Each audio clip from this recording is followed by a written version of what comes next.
Welcome back to the 5th episode of the Behind the Bricks podcast. Today's topic is going to be a very interesting one. It's about CGI.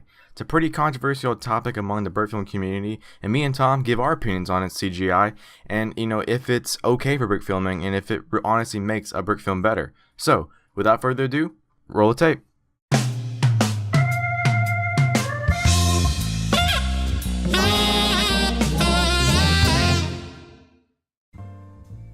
Yo, what is going on, guys, and welcome back to Behind the Bricks. We've got episode 5 for you today, and I am joined by Jared, as per usual. Jared, what's going on, my man? Dude, what is up? I'm happy to be here once again for another episode of Behind the Bricks. Dude, I think this is going well. This is going well so far. Yeah, we're doing pretty good. 5 episodes in, and no haters so far. That's all that matters. Well, I mean, hopefully. But also, for reference, we are basically recording all of these before the first one. First one hasn't even been released yet, but I mean, hopefully it's going to go out this week. Hopefully. I think there's been a couple of time travel errors where we've said in previous episodes, oh, I hope Dead Space comes out or whatever, and it's out now. So is it though? Is Dead Space out yet? I'm not really sure. We're not gonna place a date on our content just yet. Yeah. So what are we talking about today, my man? Well, today's interesting topic is a very, I wouldn't say controversial, but it's a very talkative topic in the brick film community, and that's CGI. And we asked our questions of, does CGI make brick films better, or is it really necessary, or should CGI even be involved in a brick film per se? Okay. So I think probably the best way to deal with this sort of thing is we start off talking about how we've used CGI in the past. So have you dabbled much CGI in your films? Let me just tell you the honest truth. I have dabbled into Blender, and if you read my Twitter, my pinned tweet is Blender is not made for everyone, and that person is me. I tried. I made a donut.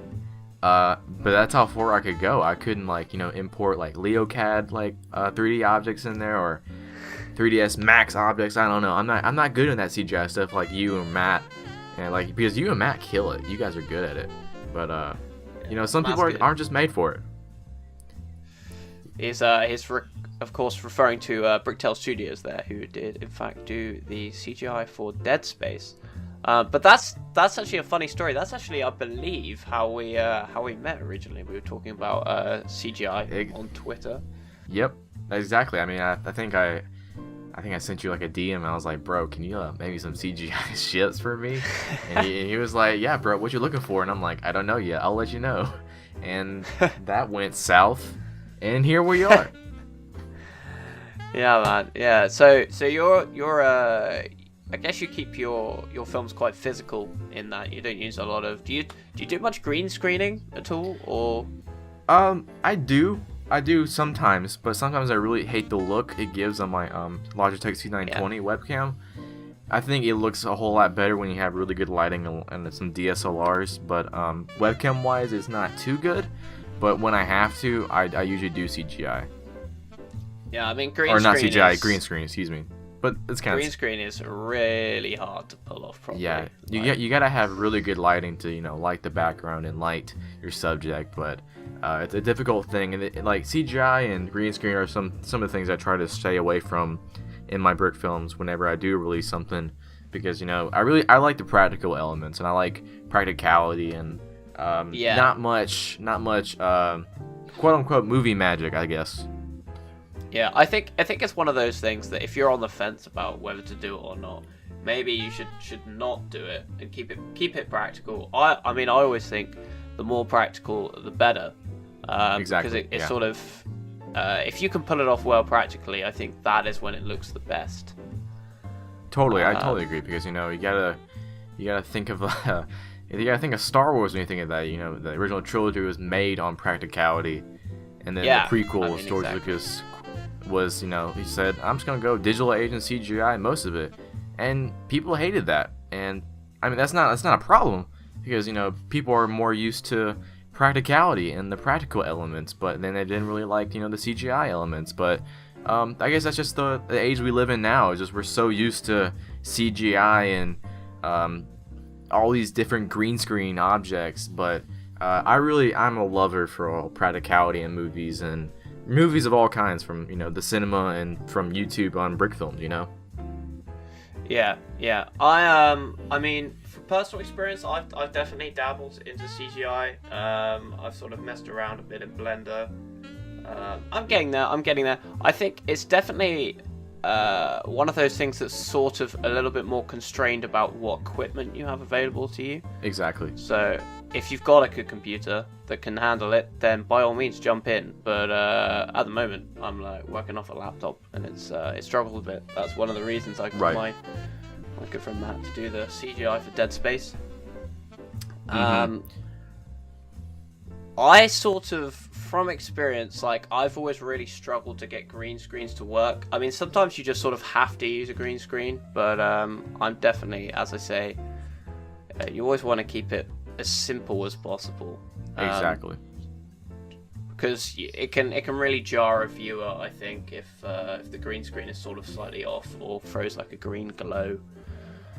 And like green spill is probably the biggest trouble when you do green screen, because like it can definitely spill onto like your minifigures, and then when you try and key it out, it keys out part of your minifigure, and it really makes it look like someone just threw up all over your animation. And I try to stay away from that as much as I can, but like you said, like there are those type of situations where you just have to use a green screen because A, you don't have enough bricks to build what you want, or B, there's like a giant city in the background and you just honestly can't do that.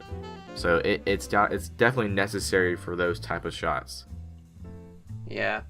I think on the flip side, sometimes it really does work.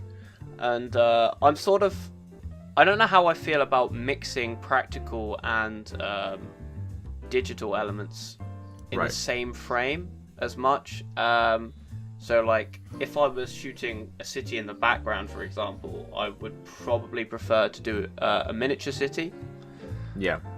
Rather than sort of green screen in.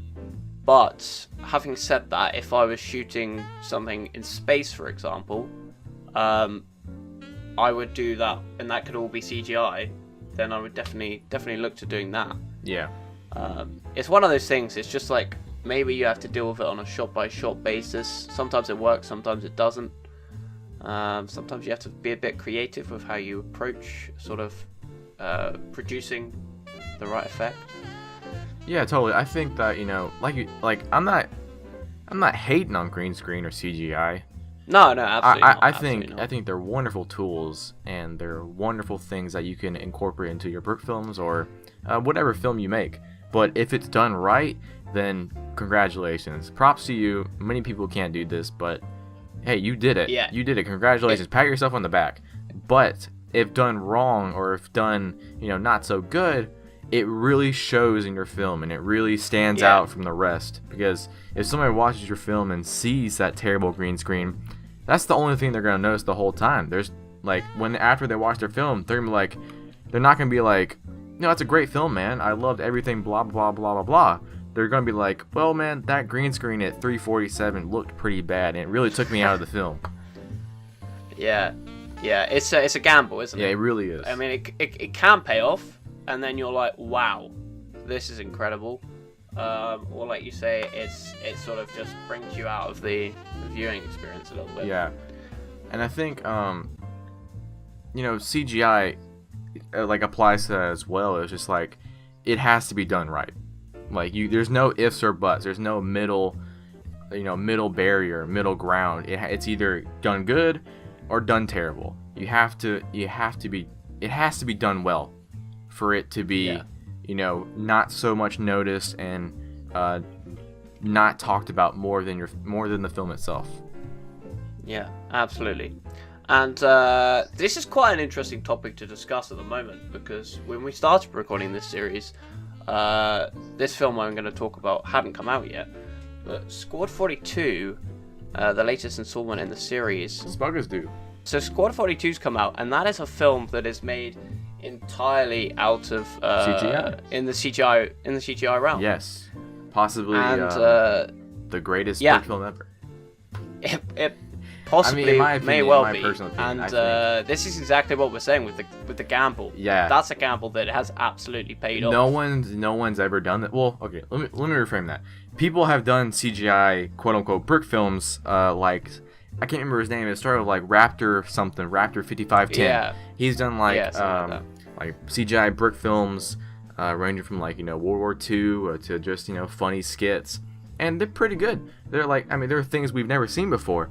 But what Gareth did with Squad 42 was something that's never been done before. It told a narrative, and it told a narrative through lighting and visual effects, and with characters that we've already had the backstory with, and we've already been exposed to. And I think it is done the best job. It's probably the best sequel anyone has ever made in the brick filming community, and that's my personal opinion. I think it's definitely one of the best brick films of all time. And yes, I do declare it a brick film because it is, even though it is CGI elements, it's still stop motion. Because you can look at the Lego movie, or like the Lego Batman movie, or Lego Ninjago. Yeah, it looks like stop motion, but it's completely made out of CGI. And I think that's why both of those are quote unquote brick films. Yeah, I think for me, Squad 42 was a big eye opener because I'd always this is something I've discovered retroactively. In hindsight, I think I've always looked at CGI as something like a side dish that sort of complements your brick film. I've never sort of considered actually it's the primary medium. So that was a real eye opener because obviously that's what happens in Squad 42. It did happen in the Lego Movie, yes, but I don't honestly consider the Lego Movie as quote unquote a brick film because it's sort of, I guess it's not on YouTube. It's a film, but it's like it's levels above. Yeah. Where anyone is, because they literally had teams of people on this thing, like real life big Hollywood actors in the roles. Big giant computers that are worth probably $45,000 each, but who cares? I mean, easily. Yeah. But actually, what's interesting, one thing that both of those films have in common, which I think is actually the key to good CGI, is although it's made on the computer, it adheres to the physical properties of the brick. So what do I mean by that? I mean, like, if you go back and you watch some of the films, the shorts that Lego made in the early 2000s for like Lego Star Wars, I think Revenge of the Brick was one of them. Oh yes, no one can ever forget Revenge of the Brick. I mean, cool videos at the time. Yeah, they look terrible now. Yeah, it's one of those, unfortunately, it hasn't really aged very well. But they don't. The minifigures move their hands, and they look like almost like they're made of rubber, not of hard plastic. Agreed. And so I think, like I said, the key to good CGI in a brick film is to make it so that you're actually just animating on the computer, but you're still using Lego, if you know what I mean. Yeah, I agree. Yeah. So, what are your thoughts on the use of CGI and? I think if we're relating to the question, does CGI make brick films better? I definitely think they add some elements to it that most practical uses don't. CGI gives you the opportunities to expand your creative repertoire, as I say in France. I don't think that's French. I really don't have no idea.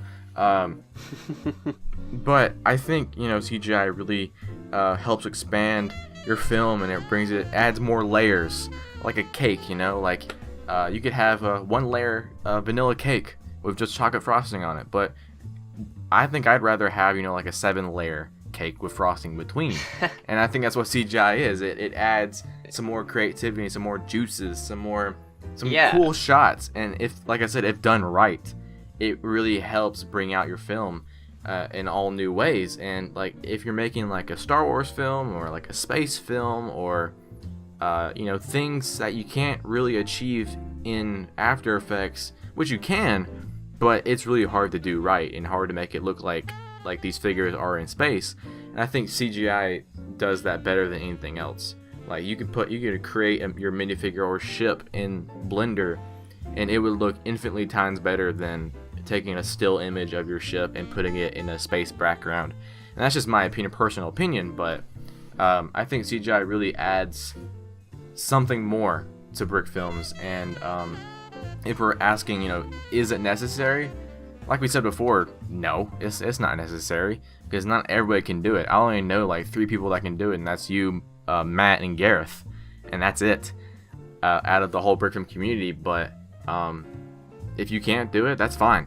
Practicality is the way to go, and that's how I see it. I think it's one of those things. It's like, I think the reason that Matt, Gareth, and me we all got into it, and a lot of other people get into it for this reason, is our sort of primary focus on our genres is we make Star Wars films. So right.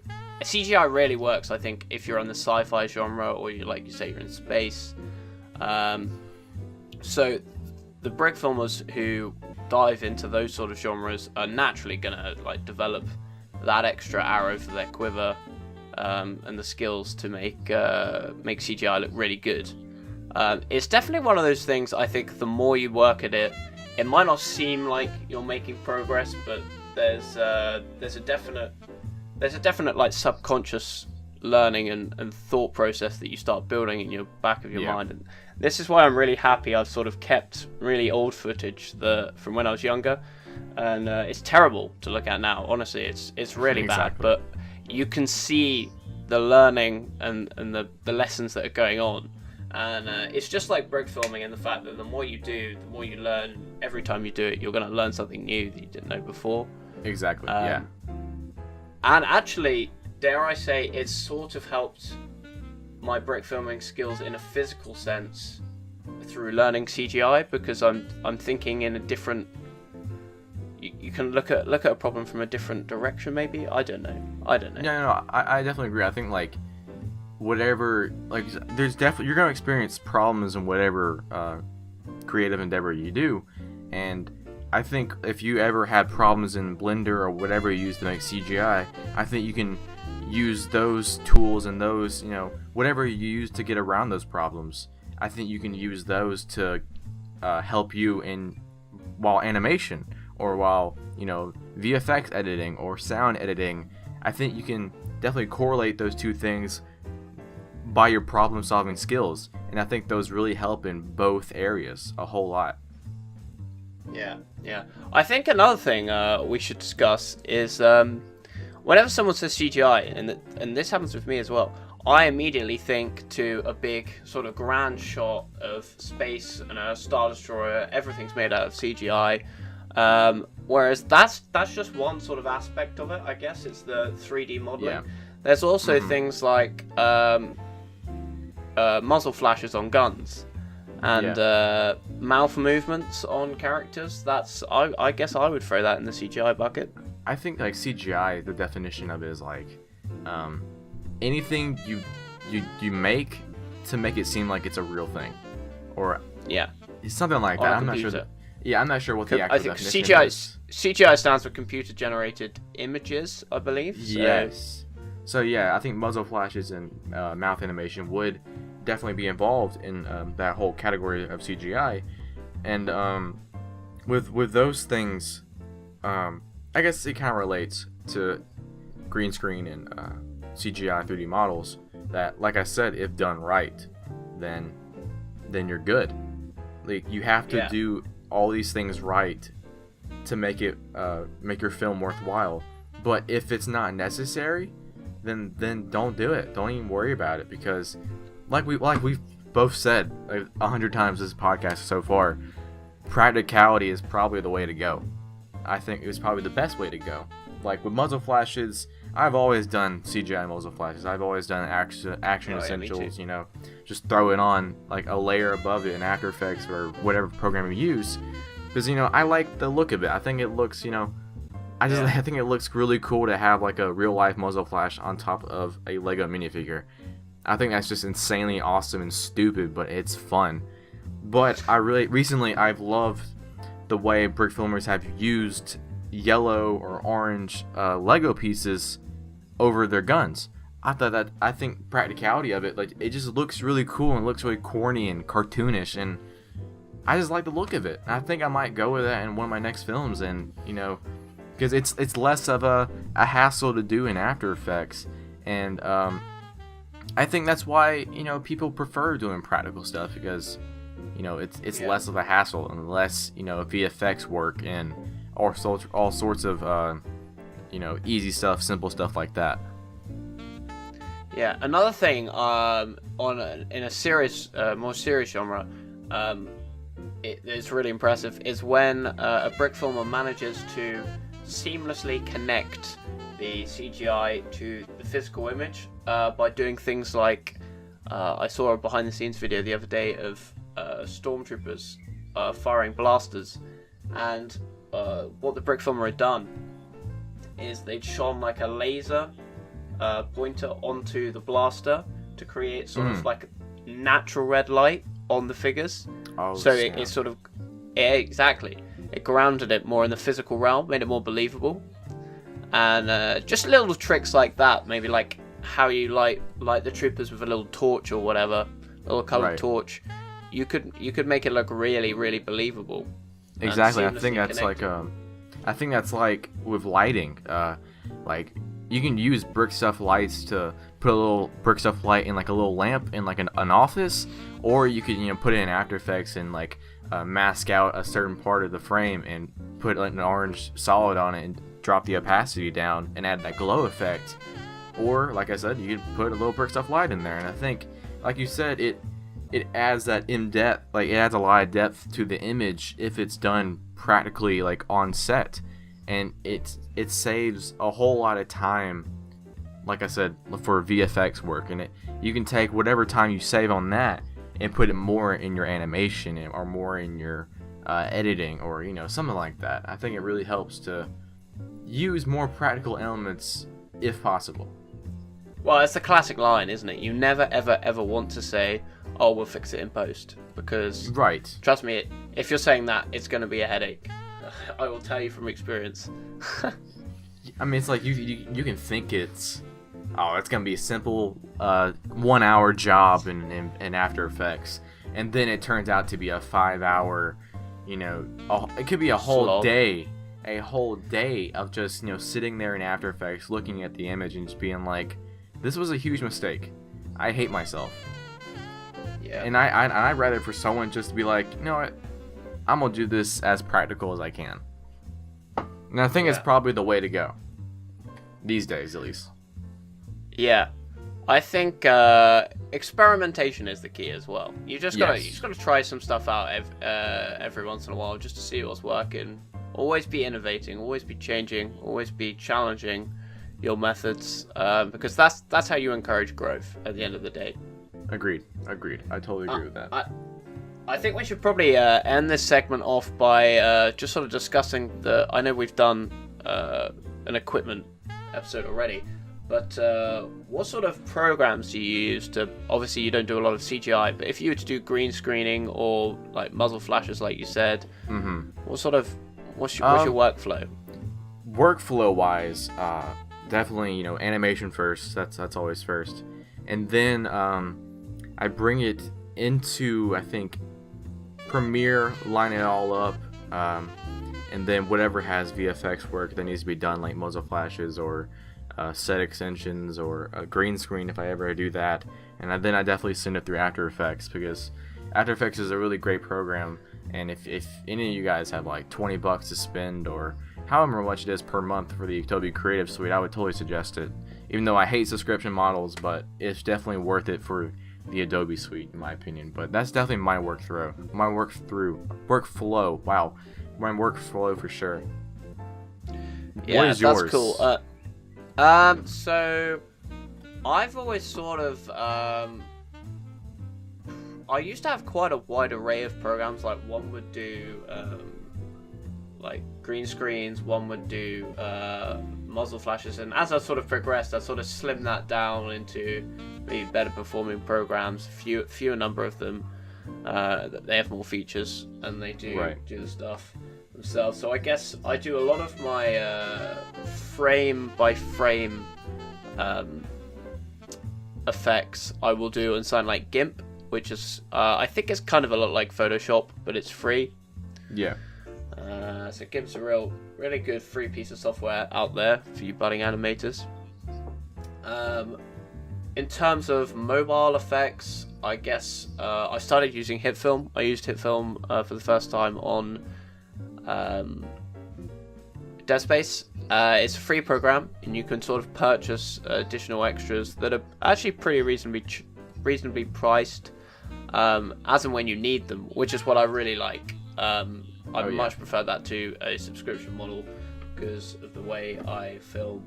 The problem I have with subscription models is if you don't animate or use it for a month, you feel like you've wasted it because it's like I'm paying for it, I'm not using it.